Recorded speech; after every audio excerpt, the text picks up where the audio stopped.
Hello students and welcome back to the channel. आज के class में हम स्टार्ट करेंगे अपना कॉर्पोरेट लॉ।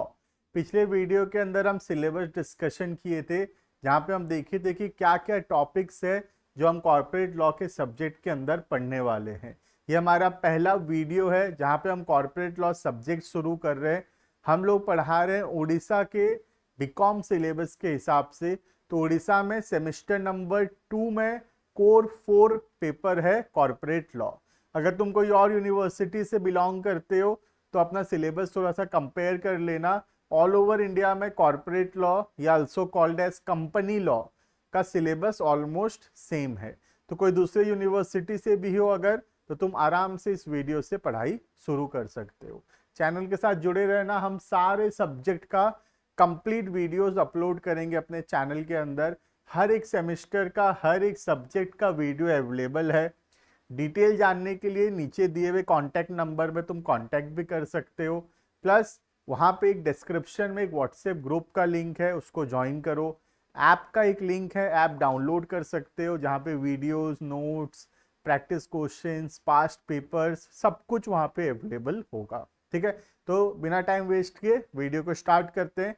आज का पहला वीडियो है ये कॉर्पोरेट लॉ का। टॉपिक है आज का कंपनी एंड इट्स फीचर्स। सबसे बेसिक टॉपिक है ये, जहां पे हम समझेंगे कि कंपनी क्या होता है और कंपनी के क्या फीचर्स होते हैं। बेसिकली कंपनी एक फॉर्म ऑफ बिजनेस ऑर्गेनाइजेशन है। जैसे सोल प्रोप्राइटरशिप होता है, पार्टनरशिप होता है, वैसे कंपनी फॉर्मेशन किया जाता है। हर एक के लिए एक रूल्स होता है, एक कानून होता है, एक लॉ होता है।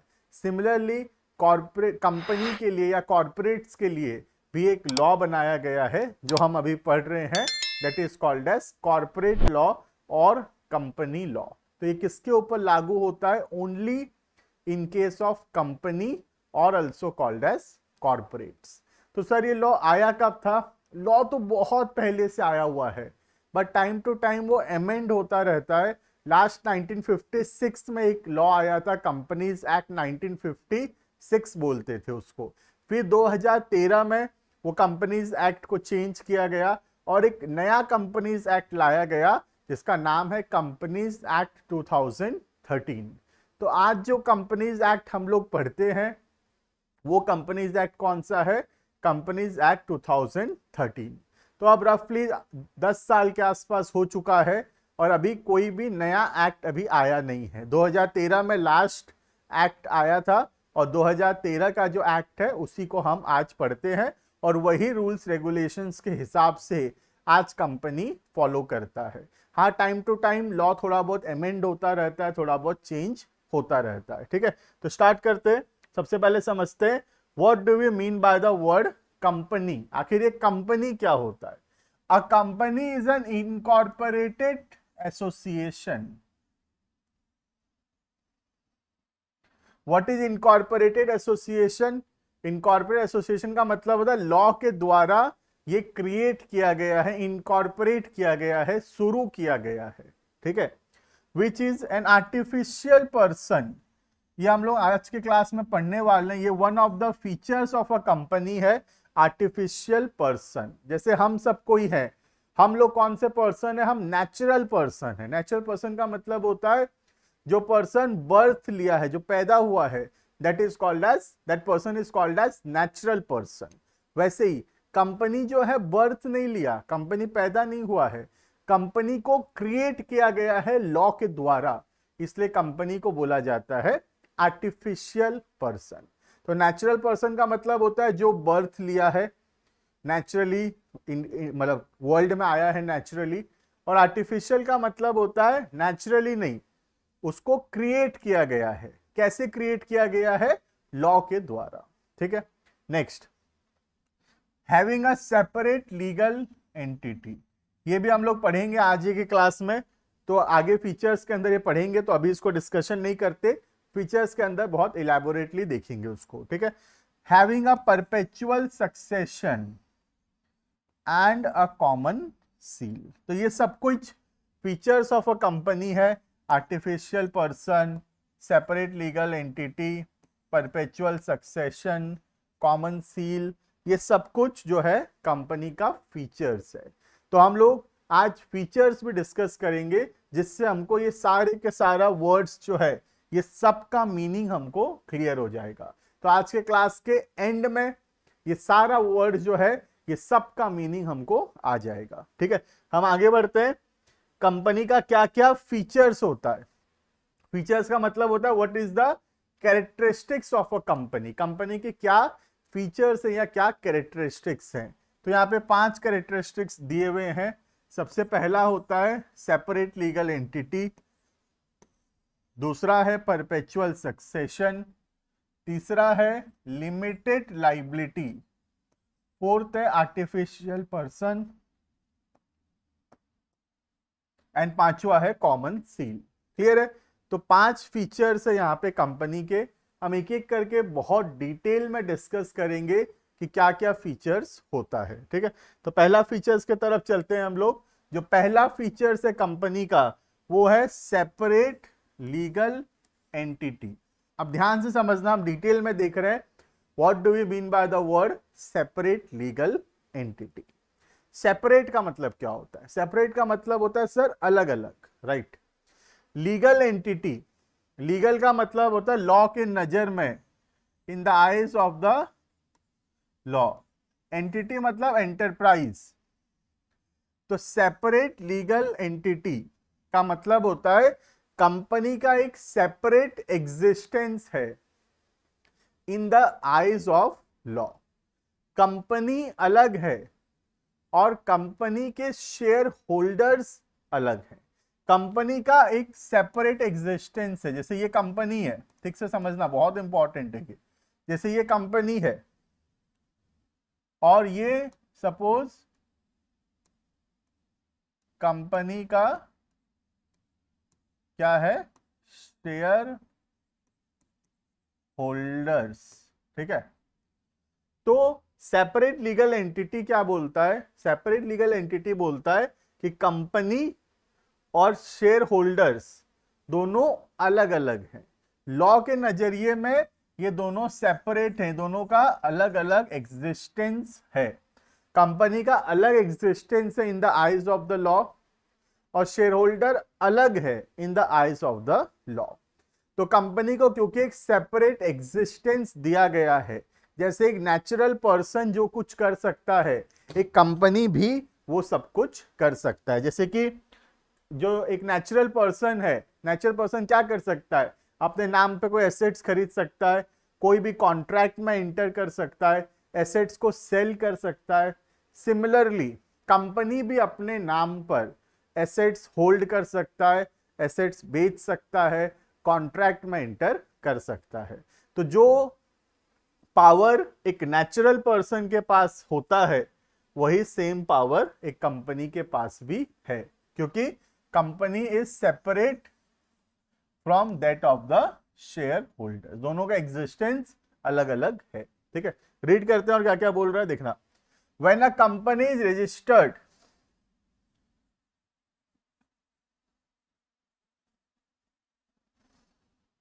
देखना, तो when a company is registered it is clothed with a legal personality.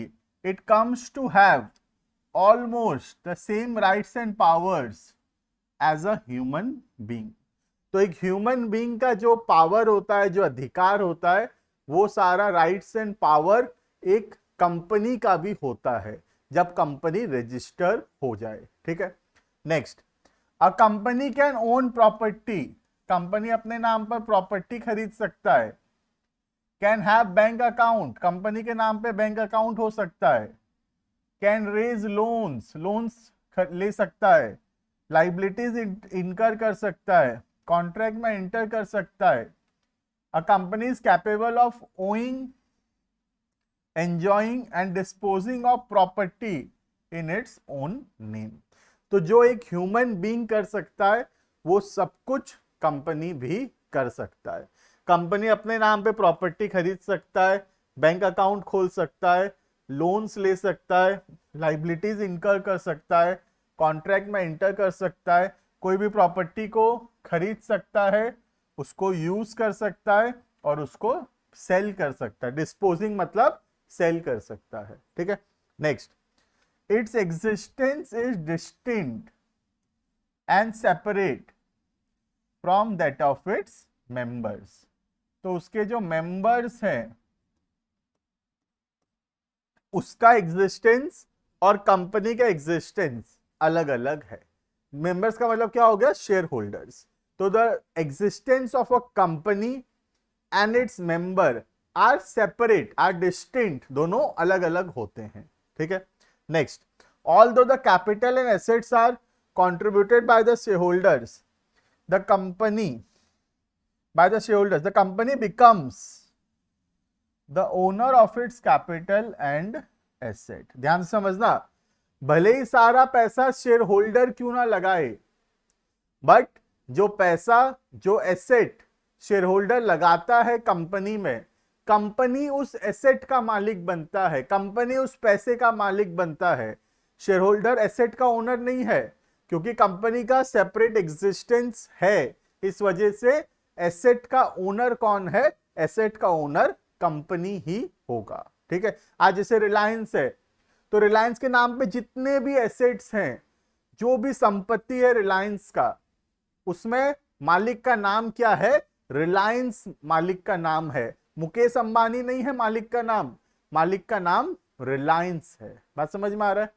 Next, the shareholders are not the private और joint owners of the company's property. तो कंपनी का जो प्रॉपर्टी है, कंपनी का जमीन, मशीनरीज, फर्नीचर, जो भी assets है कंपनी में, वो एसेट का मालिक कौन है, कंपनी है, ना कि शेयर होल्डर्स। क्लियर है ये? तो ये हो गया हमारा पॉइंट नंबर 1, जो नाम है सेपरेट लीगल एंटिटी। इसका मतलब होता है कंपनी और शेयर होल्डर्स दोनों का एग्जिस्टेंस अलग अलग है। कंपनी के पास वो हर एक पावर है जो एक नॉर्मल ह्यूमन बीइंग के पास होता है, जैसे बैंक अकाउंट ओपन करना, लाइबिलिटीज इनकर करना, एसेट्स खरीदना, एसेट्स बेचना, ये हर एक पावर कंपनी के पास भी है जो एक ह्यूमन बीइंग के पास रहता है। क्लियर है ये? तो this is our point number 1, separate legal entity. Next feature है परपेचुअल सक्सेशन। परपेचुअल का मतलब क्या होता है पहले समझना। परपेचुअल का मतलब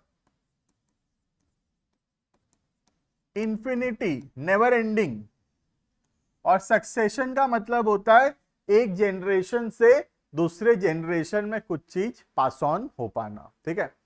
तो परपेचुअल सक्सेशन, या बहुत जगह लिखा होता है परपेचुअल एग्जिस्टेंस, इसका मतलब होता है कंपनी जो है लॉ के द्वारा क्रिएट किया गया है और कंपनी लॉ के द्वारा ही बंद हो सकता है।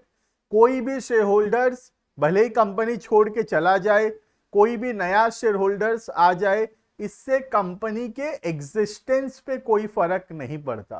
कंपनी क्योंकि एक नेचुरल पर्सन है, सॉरी, कंपनी क्योंकि एक आर्टिफिशियल पर्सन है और वो लॉ के द्वारा क्रिएट किया गया है, इस वजह से वो बंद भी कैसे हो सकता है, only by the process of law. Clear है ये?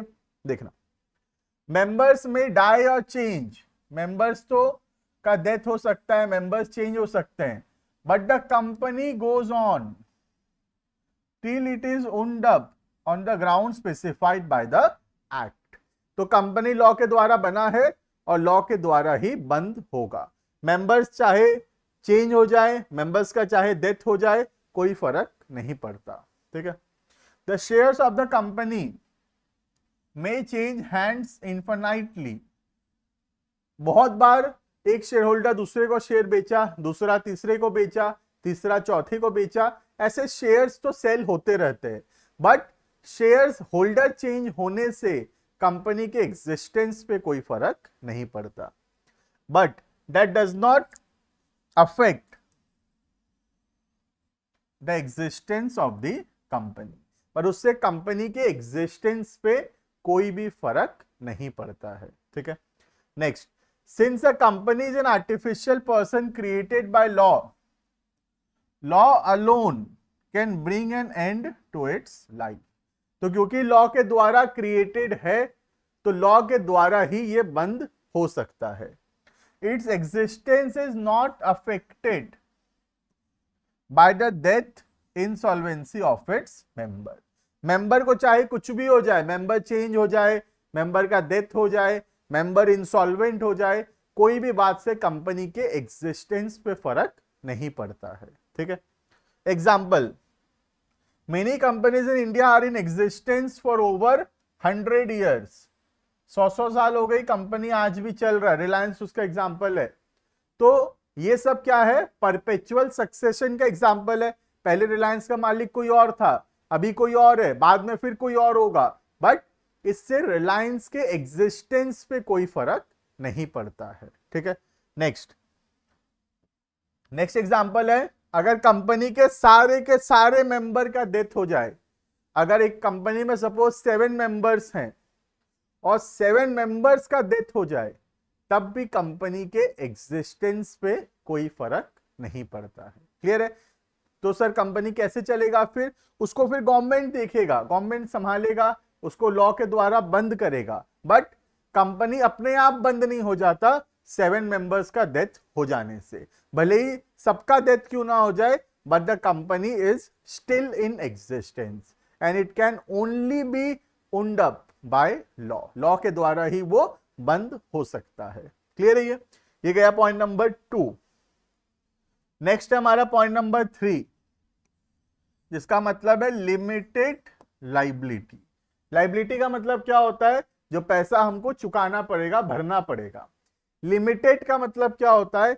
एक पर्टिकुलर अमाउंट तक सीमित है, उससे ज्यादा नहीं देना पड़ेगा, उसको बोलते हैं लिमिटेड। और अनलिमिटेड का मतलब कितना भी लाइबिलिटी देना पड़ सकता है। जो तुम देखे भी होगे, कहीं हम खाने जाते हैं, लिमिटेड है, अनलिमिटेड है। मतलब लिमिटेड है मतलब एक पर्टिकुलर लिमिट तक मिलेगा, उसके बाद नहीं मिलेगा। और अनलिमिटेड मतलब कितना भी खा सकते हैं, कोई दिक्कत नहीं है। ठीक है, तो कंपनी में क्या होता है? कंपनी में लाइबिलिटी लिमिटेड होता है। ये किसका लाइबिलिटी का बात कर रहा है? कंपनी के शेयर होल्डर्स का, कंपनी के शेयर होल्डर्स का बात चल रहा है यहां पे। ठीक है, the liability of a member depends on the kind of company on which he is a member. We know that company is a separate legal entity which is distinct from its member. ये तो हम जानते ही हैं। अब 3 type का company होता है basically, ये टाइप्स ऑफ कंपनी में भी हम पढ़ने वाले थे। पहला हो गया कंपनी लिमिटेड बाय शेयर्स। ये जो कंपनी लिमिटेड बाय शेयर्स होते हैं, उसमें एक व्यक्ति का लाइबिलिटी कितना तक लिमिटेड होता है? जितना रुपए का वो शेयर्स खरीदा है। आज जैसे फॉर एग्जांपल मैं रिलायंस का शेयर्स खरीदता हूं 100 रुपीज का, तो मेरा लाइबिलिटी जो है मैक्सिमम कितना है? 100 रुपीज का। अब रिलायंस को चाहे कुछ भी हो जाए, रिलायंस चाहे डूब जाए, लॉस हो जाए रिलायंस को, बट मेरा लाइबिलिटी मैक्सिमम उतना ही होगा जितना पैसा मेरा शेयर्स के ऊपर देना बाकी है।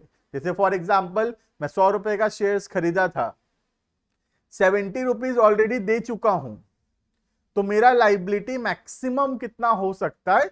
30 रुपीज। 30 रुपया से ज्यादा मेरा लाइबिलिटी और नहीं हो सकता। तो my liability is limited to the amount unpaid on the shares. जितना पैसा मैं शेयर्स के ऊपर नहीं दिया हूं, मेरा लाइबिलिटी मैक्सिमम उतना ही हो सकता है। ठीक है, सेकेंड टाइप ऑफ कंपनी होता है जो होता है कंपनी लिमिटेड बाय गारंटी। ये जो कंपनी होता है, इसमें मेंबर्स एक गारंटी लेते हैं कि वो लोग कितना पैसा कंट्रीब्यूट करने के लिए तैयार हैं। तो जितना रुपए का गारंटी मेंबर लिया है मेंबर बनते वक्त, उसका लाइबिलिटी मैक्सिमम उतना ही होगा। जैसे फॉर एग्जांपल मैं मेंबर बनते समय I have given guarantee that अगर कंपनी बंद होगा और कंपनी को पैसे का जरूरत पड़ेगा, तो मैं 1 लाख रुपए तक कंट्रीब्यूट करूंगा। तो मेरा लाइबिलिटी कितना होगा? Maximum up to 1 lakh rupees. 1 lakh रुपए से ज्यादा मैं देने के लिए लायबल नहीं हूं। और यह भी कब देना पड़ता है? जब कंपनी बंद होता है, कंपनी वाइंड अप होता है, तब गारंटी का पैसा देना होता है। ठीक है, नेक्स्ट होता है थर्ड टाइप ऑफ कंपनी, ये होता है अनलिमिटेड कंपनी। इसमें जो लाइबिलिटीज है मेंबर्स के, वो अनलिमिटेड होता है। ठीक है, तो liabilities of the member is unlimited in case of a unlimited company. Clear है ये? तो ये पॉइंट नंबर 3 कवर हो गया लिमिटेड लाइबिलिटी का। 3 टाइप के कंपनीज होते हैं, उसके हिसाब से लाइबिलिटी होता है। पहला, जिस कंपनी में शेयर्स होते हैं तो मैक्सिमम लाइबिलिटी कितना होगा, जितना रुपया शेयर्स का देना बाकी है। सेकेंड टाइप ऑफ कंपनी होता है जहां पे शेयर्स नहीं होता, वो लोग गारंटी लेते हैं, तो मैक्सिमम लाइबिलिटी कितना होगा, जितना का गारंटी दिए हैं। और थर्ड टाइप ऑफ कंपनी होता है जहां पे लाइबिलिटीज जो है मेंबर्स का अनलिमिटेड है। क्लियर है ये? नेक्स्ट जो पॉइंट है वो है artificial legal person. Legal person मतलब existence in the eyes of law, और आर्टिफिशियल का मतलब होता है something which is not natural, जो नेचुरल नहीं है उसको क्या बोलते हैं, आर्टिफिशियल। तो जैसे हम लोग हैं, वी हैव टेकन बर्थ, तो हमको बोला जाता है नेचुरल पर्सन। वैसे ही जो कंपनी है, क्या कंपनी बर्थ लिया है? नहीं, कंपनी को क्रिएट किया गया है लॉ के द्वारा, इसलिए कंपनी को बोला जाता है आर्टिफिशियल लीगल पर्सन। ठीक है, देखना, अ company is an artificial person as it is created by law. Further, the company being a separate, ये हम पहले से पढ़ चुके हैं। Further, the company being a separate legal entity can own property, ये हम पहले पढ़ लिए थे, can own property, have bank account, raise loans, incur liability and enter into a contract. It can sue, company case कर सकता है, and can be sued, हम भी कंपनी के ऊपर केस कर सकते हैं इन इट्स ओन नेम। तो कंपनी चाहे तो हमारे ऊपर केस कर, आज रिलायंस चाहे तो किसी के ऊपर भी केस कर सकता है, और कोई पर्सन चाहे तो वो भी रिलायंस के ऊपर केस कर सकता है। ठीक है, it can do everything which a natural person can do except, क्या क्या नहीं कर सकता है कंपनी, सेंड टू जेल। क्या कंपनी को जेल भेजोगे? नहीं सर, कंपनी कैसे जेल जाएगा? क्या रिलायंस को जेल भेज दोगे? नहीं, मुकेश अंबानी को जेल हो सकता है ना, तो कंपनी को जेल नहीं भेज सकते, कंपनी के मेंबर्स को जेल भेजेंगे। क्या कंपनी ओथ ले सकता है? नहीं सर, कंपनी का ओथ मतलब क्या, शपथ है ना, तो कंपनी शपथ नहीं ले सकता, ओथ नहीं ले सकता। कंपनी कैन नॉट मैरी और प्रैक्टिस और लर्न अ प्रोफेशन, तो कंपनी जेल नहीं जा सकता, ओथ नहीं ले सकता, मैरी नहीं कर सकता और कोई प्रोफेशन में नहीं जा सकता। तो इसीलिए कंपनी को आर्टिफिशियल पर्सन बोला गया है, क्योंकि नेचुरल पर्सन तो ये सब भी कर सकता है, जेल भेज सकता है, मैरी कर सकता है, ओथ ले सकता है, बट आर्टिफिशियल पर्सन ये सब कुछ नहीं कर सकता। ठीक है, next, as a company is an artificial person, क्योंकि कंपनी एक आर्टिफिशियल पर्सन है, तो कंपनी को कुछ ह्यूमंस चाहिए होंगे चलाने के लिए। कंपनी रिलायंस जैसे, रिलायंस को चलाने के लिए कुछ ह्यूमन बींग्स लगेंगे ना, क्योंकि रिलायंस तो आर्टिफिशियल पर्सन है, नेचुरल पर्सन का जरूरत पड़ेगा। तो ये जो डिसीजन लेने के लिए, इसको चलाने के लिए कंपनी कुछ ह्यूमन बींग्स को अपॉइंट करता है, जिनको बोला जाता है डायरेक्टर्स। तो डायरेक्टर्स कौन होते हैं? डायरेक्टर्स वो पर्सन होते हैं जो शेयर होल्डर्स अपॉइंट करते हैं, कंपनी के मालिक अपॉइंट करते हैं। किसको? डायरेक्टर्स को। क्या करने के लिए? कंपनी को रन करने के लिए। तो कंपनी का जो शेयर होल्डर है वो क्या हुआ? कंपनी का ओनर हुआ, मालिक हुआ, बट सारा डिसीजंस कंपनी का कौन लेते हैं? डायरेक्टर्स। ठीक है, decision making lies in the hands of the director, but the owner is the share holders या मेंबर्स। क्लियर है? लास्ट पॉइंट आता है हमारा फीचर्स का, कॉमन सील। क्योंकि कंपनी एक आर्टिफिशियल पर्सन है, तो कंपनी साइन कैसे करेगा? फिर जैसे हम लोग तो साइन कर देंगे, कंपनी कैसे साइन करेगा? तो कंपनी का एक कॉमन सील होता है, वो कॉमन सील उस जिस डॉक्यूमेंट में साइन करना है वहां अगर कॉमन सील मार दिया गया, इसका मतलब कंपनी साइन कर लिया है। ठीक है, तो कंपनी का जो सिग्नेचर है उसको बोलते हैं common seal. A common seal is a official signature of a company which is affixed by the officers and employees of the company on its every document. तो हर एक डॉक्यूमेंट जिसमें कंपनी साइन करेगा, कैसे sign करेगा company? Official signature मार के। क्या official signature क्या बोलते हैं? Common seal. ठीक है, next, a common seal is a seal used by by corporation as a symbol of its incorporation. तो कॉमन सील एक सिंबल ऑफ इनकॉर्पोरेशन भी होता है, मतलब कॉमन सील दिखाता है कि कंपनी एग्जिस्टेंस है, कंपनी रजिस्टर हो चुका है, क्योंकि रजिस्ट्रेशन के बाद ही मिलता है कॉमन सील। क्या कॉमन सील मैंडेटरी है? नहीं, 2015 में कॉमन सील को क्या कर दिया गया था? ऑप्शनल कर दिया गया था। तो सर ऑप्शनल मतलब अब जिनके पास कॉमन सील है वो लोग तो कॉमन सील मार लेंगे, जिनके पास कॉमन सील नहीं है, क्योंकि ऑप्शनल है, मैंडेटरी तो है नहीं, तो कुछ कंपनीज होंगे जहां पे कॉमन सील नहीं है, तो जिनके पास कॉमन सील नहीं है वो कैसे करेंगे? वो भी लिखा हुआ है आगे, देखना। In case a company does not have a common seal, अगर कंपनी में कॉमन सील नहीं है तो फिर हर एक डॉक्यूमेंट में कौन साइन करेगा? Minimum 2 directors. तो मिनिमम 2 डायरेक्टर साइन करेंगे। अगर कॉमन सील है तो फिर कॉमन सील मारो, अगर कॉमन सील नहीं है तो डॉक्यूमेंट में 2 डायरेक्टर्स का साइन करना जरूरी है। और अगर कंपनी सेक्रेटरी है तो फिर एक डायरेक्टर और एक कंपनी सेक्रेटरी। क्लियर है ये? तो अगर कॉमन सील है तो कॉमन सील लगाएंगे, कॉमन सील अगर नहीं है तो 2 डायरेक्टर्स साइन करेंगे या फिर एक डायरेक्टर और एक कंपनी सेक्रेटरी। क्लियर है ये? तो कॉमन सील ऑप्शनल है, चाहो तो कॉमन सील ले सकते हो, तुम चाहो तो कॉमन सील नहीं भी ले सकते हो। क्लियर है ये?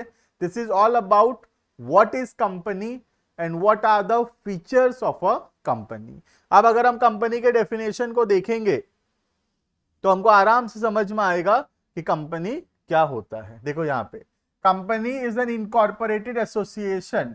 कंपनी एक इनकॉर्पोरेटेड एसोसिएशन है which is an artificial person created by law having a separate entity, ये सब हम पढ़ लिए, with a perpetual succession and a common seal. Clear है ये? तो this is all about what is company and what are the features of a company. Clear है ये? मैं होप करता हूं कि वीडियो पसंद आया होगा।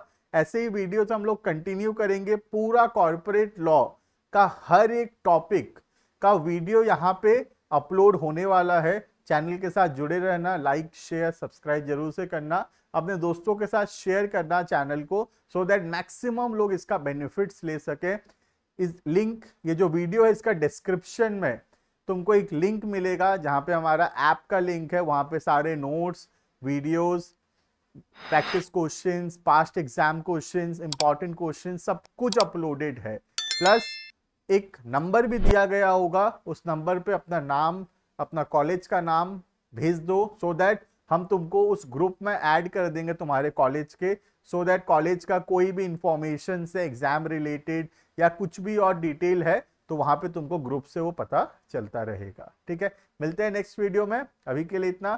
Thank you and bye bye.